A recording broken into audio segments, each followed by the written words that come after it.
네, 깐깐에서 남주자 깐깐남인 뉴욕 찾아오신 여러분 모두 환영합니다. 오늘은 사진 한 장에서 얘기를 시작해 보도록 하겠습니다. 이 사진 2달 전에 미국에서 찍힌 사진입니다. 누구냐? 대전에서 한 60억 원이 넘는 전세 사기를 벌인 혐의를 받고 있는 부부입니다. 남편이고요. 부인입니다. 그리고 나서 재작년에 그 돈을 이렇게 가지고 미국으로 넘어왔습니다. 넘어왔는데 우리 당국이 이제 그걸 알아서 미국 당국에 좀 잡아달라고 부탁을 한 거예요. 근데 뭐 미국 당국도 워낙 바쁘죠. 바쁜 와중에 쫓아다니고 있는데 미국에서는 이 사람들 얼굴을 공개를 할 수가 있습니다. 그래서 널리 알려졌어요. 그래서 교민분들이 여기저기서 얼굴을 알아보고 또 눈에 불을 켜고 있다가 제보를 막 하신 겁니다. 이 사람들 여기 있다 제보를 하다 보니까 원래 애틀랜타로 들어왔는데 동쪽으로 들어왔는데 나중에는 작년 말에 시애틀, 미국의 참 유명한 도시입니다. 왜냐면 환경은 좋은데 물가가 너무 비싸서 미국 사람들도 살기 힘들어하는 그 좋은 동네에 있다가 결국은 이렇게 붙잡혔고 한국으로 추방되기 직전에 미국 당국이 딱 찍어가지고 미국에 잘못하고 오면 이런 꼴이 납니다 라고 딱 사진을 찍어서 자기 홈페이지에 올렸어요. 그런데 이 사진 미국판과 한국판이 다릅니다. 이건 한국판이에요. 저희가 그 사진을 가져다가 얼굴을 이렇게 곱게 모자이크를 해서 여러분들이 알아보실 수 없게 뭉갰습니다. 알아보시면 저희가 혼나기 때문에 이름도 밝힐 수가 없어요. 그런데 미국 이 당국 홈페이지에 들어가시면 뭐 얼굴 이름 시원하게 다 까져 있습니다. 궁금하신 분들은 네이버 같은 데서 시애틀 전세 사기 치시면 미국 사이트들로 연결돼서 이 사람들 얼굴을 보실 수가 있어요. 근데 저는 보여드릴 수가 없습니다. 안 되기 때문에, 제가 처벌을 받기 때문에 보여드릴 수가 없어요. 뭐 이런 사례가 흔합니다. 미국에서는 흔해요. 다음 사진 보시면 이게 미국 백악관 브리핑 장면입니다. 새 미국 백악관 대변인이죠. 브리핑을 하고 있는데 뒤에 화면에 이런 게 등장을 했어요. 갑자기.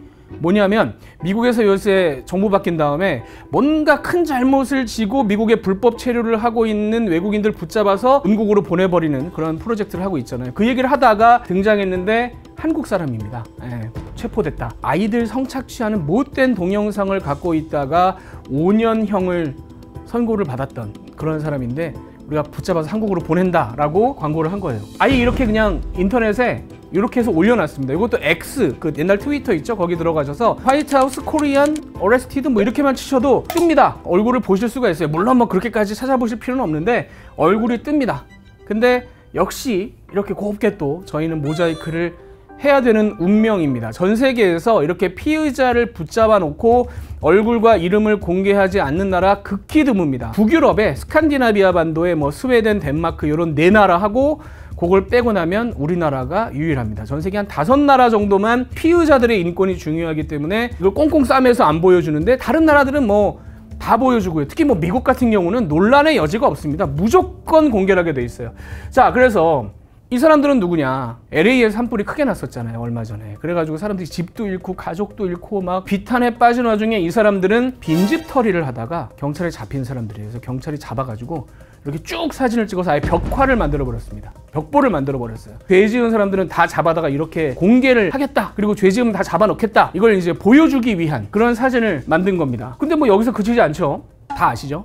트럼프 대통령인데 작년엔 전 대통령이었잖아요. 그래서 사법당국에 가서 조사를 받을 일들이 꽤 있었습니다. 그때 머그샷이라고 해서 피의자로 붙잡혀온 사람 사진을 찍어서 공개하게 돼 있거든요. 그러니까 트럼프 당시 전 대통령도 그걸 아니까 이렇게 약간 고전적인 그런 표정을 지어서 이게 굉장히 화제가 됐었죠.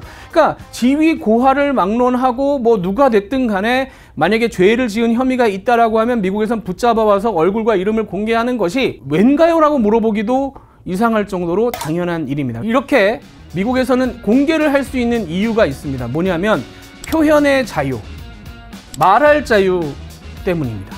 이게 굉장히 강력하기 때문에 이런 이름을 밝히고 얼굴을 밝히는 거에 대해서 뭐 의심할 여지가 없어요. 이 표현의 자유가 너무너무 중요하기 때문에. 제가 전문가를 만나서 한번 물어봤습니다. 이게 왜 그런가요? 라고 물어봤어요. 한번 들어보시죠. 미국의 헌법의 가장 중요한 부분이 그 Bill of Rights라고 하는데요. 그러니까 모든 사람들의 그 보장되어 있는 그런 그 권리를 얘기하는데 거기 첫 번째 나오는 것이 First Amendment, Freedom of Expression, Freedom of the Press, 그러니까 출판의 자유, 그게 나오지 않습니까?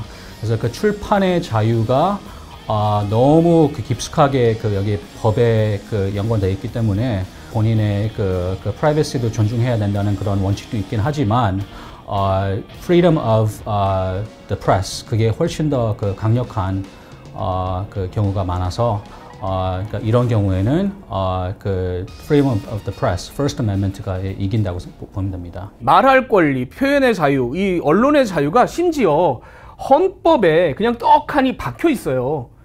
수정헌법 제1조라고 되어 있습니다. 이게 뭐냐면 독립전쟁을 시작할 때 미국에서 막 급하게 만든 헌법, 처음엔 급하게 만든 헌법이 있고 전쟁이 끝나고 나서 독립을 하고 나서 좀 세세하게 넣은 헌법이 수정헌법인데 거기 1조에 이 내용이 들어있습니다. 한번 읽어볼까요? 언론의 자유나 국민이 평화롭게 집회하고 정부에 불만을 청원할 수 있는 권리를 제한하는 법을 만들 수 없다. 그러니까 정부나 의회가 이런 국민의 권리를 제한하지 못한다라는 걸 1조에 넣어놓은 겁니다. 이게 왜 그렇게 되냐면 독립운동 자체가 영국의 왕과 귀족을 상대로 너무 우리를 괴롭히는데 우리가 여기를 항의도 못하게 입을 틀어 막으니까 화가 나서 시작된 전쟁이거든요. 그래서 미국의 헌법의 기본 정신은 권력자들을 믿지 못한다는 겁니다. 권력을 쥐면 일반 국민들을 맘대로 하려고 하고 자기 이득을 취하려고 노력을 하더라. 국민들이 거기에 대해서 항의하고 뭔가 바꾸려고 노력하는 그런 권리를 1조에 규정을 하고 그거 막지 마라 라는 기본 정신이 깔려 있는 겁니다. 그렇기 때문에 언론도 표현을 자유롭게 해서 이런 권력자들을 우리가 지적을 할 수 있고 또 이게 또 사회에 많이 도움이 된다라고 판단을 하는 거죠. 실제로 이런 그 표현의 자유를 가지고 피의자의 이름과 얼굴을 밝히는 것이 물론 사회에 경고를 하는 효과도 있습니다만 또 다른 효과도 있습니다. 어떤 경우에는 아직까지 경찰들이 찾지 못한 목격자들도 있을 거 아니에요. 그러니까 이런 사람이 이 사건에 연루됐는데 이 사건을 목격한 사람이 있으면은 아니면 응용한 인포메이션을 가지고 있는 사람은 나오십시오. 비공개된 그 상태에서는 내가 좀 망설일 수도 있잖아요. 굳이 내가 나가서 이 사람을 밝혀야 되냐. 이제 그런 망설임이 있을 수도 있지만 이미 공개됐으면 이제 그런 망설임이 좀 사라지지 않을까 생각됩니다. 네, 그러니까 아까 저희가 처음에 이 사람들 얘기했었잖아요. 한국에서는 얼굴을 밝힐 수가 없습니다. 내 옆자리에 앉아서 밥을 먹어도 이 사람들이 그 사람들인지 모를 거예요. 근데 미국에서는 이 사람들 얼굴을 다 공개를 하니까 여기 있는 교포분들이 다 목격담을 얘기를 하시고 제보를 하셔서 결국 잡게 된 거 아닙니까? 결과적으로 이렇게 공개가 되면서 오는 순기능이 있는 거죠. 수사기관에도 훨씬 더 많은 제보가 들어가고 또 다른 뭐 범죄를 막을 수가 있으니까. 자, 그 다음도 마찬가지예요. 이 사례도 한번 보시죠. 미국 뉴욕에 있던 33살 의사였습니다. 의사인데 어느 날 여자친구가 이 사람 컴퓨터에서 이상한 걸 발견한 거예요. 환자들을 마취한 다음에 성적으로 이상한 짓을 하는 동영상을 여자친구가 발견한 겁니다. 그래서 경찰에 신고를 했어요. 그래서 경찰에서 이 사람이 이렇게 얼굴을 공개하고 이름을 공개하고 어디서 뭘 했다를 공개를 한 겁니다. 그랬더니 이 사람 환자 중에 좀 뭔가 이상했다 혹은 나는 하고 궁금했던 분들이 다 찾아오셔서 결국은 여죄들이 드러나게 된 겁니다. 피해자가 11명까지 늘어났어요. 만약에 공개가 되지 않았다면, 그러니까 제가 비슷한 사례를 한국에서 취재를 한 적이 있습니다. 15년 전쯤에 똑같은 사건이에요. 의사가 똑같은 짓을 저질렀습니다. 그런데 피해자들이 일단 나서기를 주저합니다. 여기 같은 경우는 경찰이 다 열었잖아요. 그러니까 피해자들이 주저하다가도 가볼 수 있는 용기를 갖게 되는데 우리나라는 그걸 막아버리니까 일단 피해자들이 나서기를 굉장히 꺼려 했고요. 두 번째는 사건이 마무리가 됐습니다만은 정말 더 있을 수도 있지 않나라는 의심을 하지만 밝힐 방법이 딱히 없습니다. 그런 점에서 이렇게 피의자의 이름과 얼굴을 공개하는 것이 다른 범죄를 더 막을 수 있는 그런 순기능도 있는 거죠. 근데 우리나라는 이게 왜 안 되느냐? 이제 이 얘기로 넘어가 보도록 하겠습니다. 아까 말씀드린 대로 미국 헌법은 권력자들이 입을 막지 못하게 막아놨잖아요. 우리나라도 표현의 자유, 언론의 자유가 있습니다. 그런데 헌법 37조에 이런 조항이 또 들어있어요. 국민의 모든 자유와 권리는 필요한 경우에 제한할 수 있으며 권력자가 국민의 자유와 권리를 제한할 수 있는 조항이 헌법에 들어 있습니다. 이 부분은 법에 대한 기본적인 개념이 양국이 다르다라는 걸 알 수가 있는 거예요.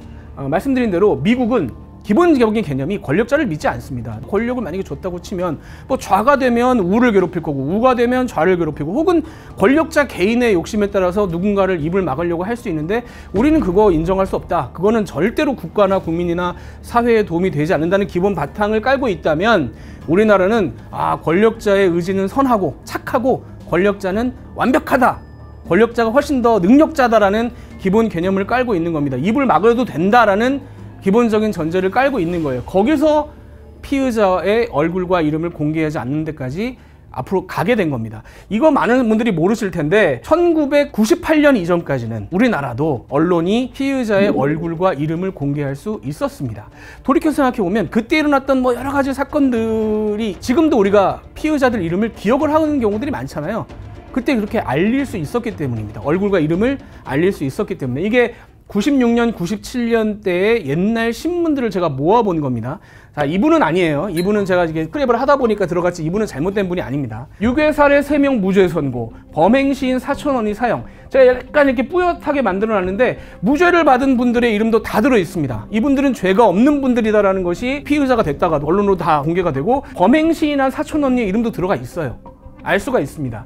자, 은행 살인 강도 모든 검거. 여기 다 은행 살인 강도의 이름이 들어가 있습니다. 기사 안에.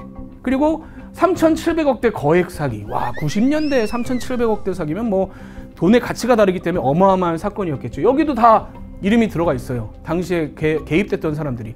나중에라도 이 기사들을 보고 특히나 이런 뭐 사기 같은 경우에 이 사람이 이런 사기 전과가 있었네 라는 걸 알 수가 있습니다. 근데 지금은 아시다시피 98년 이후에는 뭐 얼굴도 낼 수가 없고 박모 씨, 이모 씨, 최모 씨 이름도 낼 수가 없죠. 어떻게 된 거냐? 이 판결 이후로 모든 게 바뀌었습니다. 1998년에 대법원이 이 판결을 했어요. 이거 한번 곱씹어볼 내용입니다. 이 판결 이후로 이렇게 상황이 바뀐 거니까.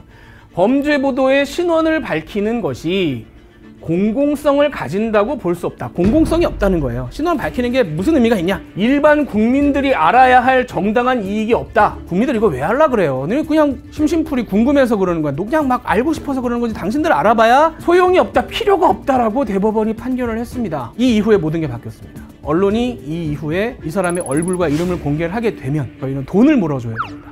문제를 만약에 저희한테 제기했을 때. 그러니까 민사상 책임을 지게 되는 거죠. 그런데 여기서 그치지 않습니다. 형법에 이런 내용이 있어요. 그러니까 사실 적시 명예훼손이라는 게 있습니다. 사실을 말해도 내 명예가 훼손됐다고 생각하면 이번엔 형사처벌을 받을 수가 있어요. 그러니까 공공연히 사실을 적시해서 사람의 명예를 훼손하면 2년 이하의 징역이나 벌금을 받도록 되어 있습니다. 그러니까 언론이 피의자의 이름과 얼굴을 공개했을 때 돈도 물어줘야 하지만 형사처벌을 받을 위험도 감수를 하고 해야 되는 겁니다. 저희 법조팀 임찬종 기자 취재 파일을 보면 잘 정리가 되어 있는데 결과적으로는 이렇게 이중으로 입막음을 해놨기 때문에 언론이 2000년대 이후로 들어와서는 내고 싶고 내야 하는 것이 맞다고 생각하는 경우에도 불구하고 내지 못하게 된 경우가 상당히 많습니다. 만약에 미국에서 이런 주장을 누가 했다. 과연 이게 받아들여질까요? 이것도 전문가 얘기 듣고 오시죠. 미국도 이제 허위 사실을 알리거나 그러니까 출판하는 것은 그 defamation이라고 그 불법 행위인데요. 그것은 사실 형사법으로 처하지 않고요. 만약에 그 publish된 그런 스토리에 어떤 허위 됐던 어떤 부분이 있다든지 그런 사실적이지 않은 그런 부분이 섞였다면 물론 그 데미지를 이제 받을 수 있겠지만 모든 게 다 사실이었다면 아무리 그 reputation에 대한 그 데미지가 컸더라도 승소할 수 없습니다. 자, 그런데 이게 어떻게 연결이 되느냐? 단순히 잡힌 피의자의 얼굴과 이름을 공개하냐 마냐에 그치는 게 아니라 이게 사실적시에 의한 명예훼손이 되기 때문에 나중에 형이 확정돼서 이 사람의 잘못을 인정받은 이후에도 보도를 하거나 알리는 게 불가능하죠. 이 사람이 문제를 제기했을 경우에 똑같이 형사처벌을 받을 위험이 있기 때문에. 근데 미국은 아까 말씀드린 대로 잡혔을 때도 자유롭지만 나중에도 자유로워요. 그래서 이런 일이 있습니다. 이게 미국의 각 시별로 이런 사이트들을 갖고 있습니다. 섹스 어펜더스. 그러니까 성적인 범죄를 저지른 사람들이에요. 어디서 어떤 범죄를 저질렀고 어떤 문제가 있었는지에 대해서 우리 동네에 사는 사람들 얼굴과 이름을 다 공개를 합니다. 이렇게. 저 사람이 위험한 사람이구나. 그런 문제가 있었던 사람이구나라는 걸 주변 사람들이 다 알 수가 있는 거죠. 우리나라는 그 지역에 어린아이가 있는 집에 이렇게 우편물로 보내줍니다. 그래서 그 우편물을 놓치거나 잃어버리면 일단 알기가 어렵고요. 그 밖의 사람들은 전혀 이런 정보를 알 수가 없죠. 과연 이런 정보, 아까 대법원이 얘기한 것처럼 혹은 헌법재판소가 얘기하는 것처럼 일반 국민들이 알 필요가 없는 정보일까요? 파리수도 마찬가지예요. 다 이렇게 얼굴과 이름을 공개합니다. 이거 과연 국민들이 알 필요가 없는 정보가 맞을까요? 이런 것들이 뭐 이런 경우도 있어요. 이건 이제 뉴욕주의 홈페이지에 이런 장면이 있습니다. 의사들 관리하는 그런 홈페이지예요. 근데 이 사이트에 가시면 여기다 이름을 넣을 수가 있습니다. 내가 가는 병원이 있을 거 아니에요. 그럼 그 병원에 대해서 알고 싶다. 그러면 이름을 넣어요. 그럼 이름을 내가 리라는 이름을 넣었다고 치면 이렇게 리라는 이름을 가진 사람들이 쭉 뜨죠. 그럼 이 사람의 이름을 누르면 법적으로 지금 어떤 소송 같은 데 걸려 있는지, 의료사고일 수도 있고 어떤 소송이 걸려 있는지, 그리고 혹은 뭔가 잘못해서 정부기관의 어떤 책임을 묻는 그런 조치를 받은 적이 있는지 세세하게 이 사람의 과거에 대해서 소비자들에게 알 수 있게 해놨습니다. 내 몸을 맡기고 내 건강을 맡기는 건데 이 사람이 어떤 전력이 있는지 궁금하잖아요. 그럼 들어가서 보고 확인하고 갈 수 있는 겁니다. 한국에서 이런 제도 있습니까? 못하죠. 이렇게 입막음이 되는 겁니다. 결과적으로 한국에서는 잡혀올 때부터 잡혀나간 다음까지도 공개를 할 수 없도록 제도가 만들어져 있기 때문에 결국은 입이 다 막혀지는 거고, 특히 이 문제는 어디로 연결이 되냐면 저희가 이게 보도를 함에 있어서 피의자의 이름과 얼굴을 공개하는 경우가, 그래서 일반적인 분들이 뭔가 뭐 생활을 하다가 잘못했을 경우에 보도를 하는 일들은 사실 많이 없죠. 대부분의 경우에 돈 있고 힘 있고 빽 있는 사람들이 큰 잘못을 했거나 혹은 또 뭐 악독한 범죄를 했거나 이런 경우에 보통 뉴스라는 걸 하게 됩니다. 그런데 이게 어떻게 연결이 되냐면 아마 대부분 대한민국에 있는 많은 기자들이 겪는 과정인데, 그러니까 뉴스를 보시면 막 모자이크 엄청 세게 해서 나가잖아요. 도대체 뭘 보라는 거냐 싶을 정도로. 근데 그럼에도 불구하고 예를 들면 그런 경우에 여기 뭐가 잘못돼서 나인지 알 수 있었다라고 주장을 하면서 소송을 거는 사람들이 있습니다. 이걸 대법원까지 끌고 갑니다. 그러면 보통 언론사들이 물론 도와는 줍니다만은 결국은 이 대응을 전부 기자 오롯이 혼자 감당을 해야 돼요. 물론 대법원에 갔을 때 이 사실적시 명예훼손에 무죄가 나오는 경우가 있어요. 공공성이 있다고 판단될 경우에 법원이 무죄를 인정을 해줍니다. 그런데 나올 때까지 2년, 3년을 기자가 여기저기 끌려다니면서 괴롭힘을 결국 당하다 보면 무죄를 받더라도 만신창이가 돼서 나중에는 몇 년 지나고 나면 그런 일이 있어도 고개를 돌리게 되는 거죠. 왜 내가 개인적으로 계속 이 고통을 당해야 하는가? 제도가 바뀌지 않기 때문에 이 부분은 나중에도 결국은 입막음이 됩니다. 그래서 이 사람들은 뭔가 옛날에 큰 잘못을 저질렀어요. 근데 나중에 문제 제기를 할 수 없기 때문에 과거가 사라지고요. 굉장히 훌륭한 사람인 것처럼 행동을 하고 다니는 경우들도 많고 그런 문제가 발생을 합니다. 사실적시 명예훼손이라도 없애보려고 헌법재판소에 계속 헌법소원을 하시는 분들이 있어요. 그런데 결과적으로는 계속 합헌이 유지가 되고 있습니다. 사실을 말해도 형사처벌인 상태가 유지가 되고 있어요. 4년 전에 5대4로 합헌이 돼버렸습니다. 제가 헌법재판관들의 어떤 의도 혹은 뭐 대법관들의 의도에 대해서 재단하고 싶지는 않습니다. 근데 결과적으로 피의자의 인권은 존중됐을지 모르지만 일반 국민들의 이익은 현저하게 해치고 있는 상황입니다. 모두 꽁꽁 싸매서 말을 할 수 없게 되면서 내가 꼭 알아야 될 정보도 얻지 못하게 되는 그런 상황이 유지가 되고 있는 거예요. 다시 이 사람들 얘기로 돌아가 보죠. 이 사람들이 미국에 왔기 때문에 얼굴이 그나마 공개가 됐지 한국에 계속 있었다고 치자고요. 어차피 또 미국에 공개가 됐더라도 한국에서는 이 사람들 얼굴을 저도 그렇고 밝힐 수가 없기 때문에 이름도 밝힐 수가 없잖아요. 재판을 받아서 대가를 치르고 나왔다고 치자고요. 나와서 만약에 근데 똑같은 행동을 또 한다고 칩시다. 여러분들은 이 사람들이 다시 그런 행동을 한다고 해도 알아보실 수가 없습니다. 어떻게 알겠어요? 보도된 적이 없는데. 그래서 한 번 잘못한 사람들이 계속 잘못을 저지르고 열심히 살아가고 있는 서민들이 피해를 입는 경우가 속출하는 것이 일부분은 이 제도에 제가 볼 때는 영향을 받는다고 생각을 합니다. 더 이상 선량한 국민들이 피해를 받지 않도록 그냥 이 사람들 신원 까발려서 속 시원하다가 아닙니다. 그 이상의 문제가 있는 거예요. 국민들이 그만한 정보를 얻지 못하기 때문에 다시 한번 피해를 입을 수 있는 여지가 있다면 왜 이 제도를 피해자 인권만 따져가면서 유지를 해야 되느냐. 그것도 전 세계에서 거의 유일하게. 제가 아까 말씀 못 드린 부분이 사실적시 명예훼손이 있는 나라 전 세계에 딱 두 나라입니다. 우리나라와 이런 얘기 나올 때 꼭 등장하는 나라 있죠. 일본밖에 없어요. 그러니까 두 제도를 합치면 피의자의 얼굴과 이름을 공개하지 못하면서 사실적시 명예훼손이 걸린 나라는 전 세계 대한민국밖에 없습니다. 이걸 유지하는 이유가 뭐냐라는 거죠. 결과적으로는 돈 있는 사람, 힘 있는 사람이 훨씬 더 유리한 혜택을 받는 제도인데요. 25년 동안 유지되었던 이 제도는 다시 한번 좀 생각을 해봐야 될 때가 아닌가 문제 제기를 하고 싶습니다. 그런 점에서 깐깐남인 뉴욕은 몇 가지 더 법적인 문제를 앞으로 좀 짚어보려고 합니다. 미국에는 이런데 한국은 좀 다른. 다음 편에는 촉법소년 문제를 한번 짚어보도록 하겠습니다. 미국이 주마다 법이 다르긴 합니다만 스포를 좀 하자면 미국의 상당히 많은 주들이 어리다고 하더라도 중한 범죄를 저지르면 성인과 똑같이 처벌을 합니다. 촉법소년 제도가 없는 곳이 많습니다. 과연 이건 또 왜 그런지 다음에 한번 살펴보도록 하겠습니다. 자, 깐깐해서 남주자 깐깐남인 뉴욕 시청해주신 여러분 감사합니다.